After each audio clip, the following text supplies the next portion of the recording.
This, the new Hyundai Ioniq 9. Iyi ni Hyundai IONI Q9 yakozwe n'uruganda rw'Abanyakoreya, ikorwa na Yuzlam Plant Yuzlam Industry. Uru ni uruganda rumenyerewe gukora imodoka. Uru ruganda rufite ubushobozi bwo kuba bwaproducinga imodoka 1,500,000 ku mwaka. Iyi modoka Hyundai kandi ifite ubushobozi bwo kuba yagenda kilometero 185 mu isaha mu gihe nta cyaba kiyitambitse. Kuki Hyundai? Iyi modoka Hyundai IONI Q9 niyo modoka iri hanze kuri ubu ngubu nshyashya mu modoka zose zivugwa. Ariko si ibintu bifasha abantu kugenda bicaye bakagenda nta kintu bikanga kandi bakagenda nta mbaraga nyinshi bibasabye. Byaturutse, byavuye, ninde wabizanye, ese byateye imbere gute? Nibyo tugiye kurebera hamwe. Mu mwaka w'1700 ndetse n'umwaka w'1800 niho ibi byose bitangira, aho umugabo witwa Nicholas Joseph Cugnotz yatangiye ibyo bita steam powered vehicles. Izi zari imodoka zakoreshaga umwuka w'igitutu cyangwa imodoka ikoresha ingufu z'amazi ashyushye. Amazi ashyushye ava mu mwuka w'igitutu washyiraga imashini mu mikorere, bigatuma imashini yabaga iri muri iyo modoka ibasha kuba yatanga ingufu zitwara iyo modoka. Nyuma y'uyu mugabo haje ibyitwa rise of the gasoline engine. Hari hatangiye gukoresha ibizwi nka essence hari mwaka w'1880 ndetse n'umwaka w'1900.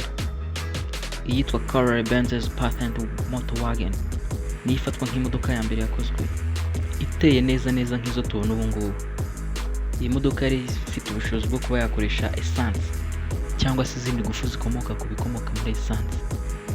Ahagana mu kinyejana cya 20 batatu bari bakomeye cyane mu bazobereye mu byo gukora imodoka aribo Ford, General Motors and Chrysler Imagine barihuje barangije bashyira hamwe ikoranabuhanga ry'imodoka zabo, ubundi bashyira hanze ibikoresho bikomeye cyane, aho twatangiye kubona imodoka zifite ikoranabuhanga rihambaye kandi zitangira gushyirwamo uburyo bwo kubungabunga ibidukikije.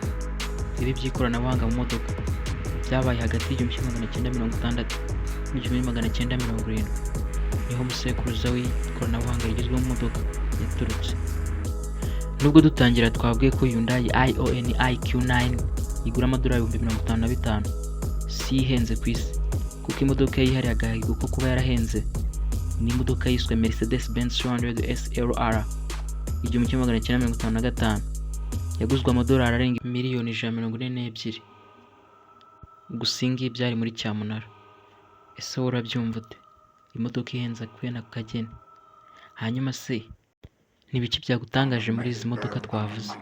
Reka duhure muri comment, kandi ntugende udakoze like, comment ndetse na subscribe kugira ngo inkuru zacu zijye zikugeraho.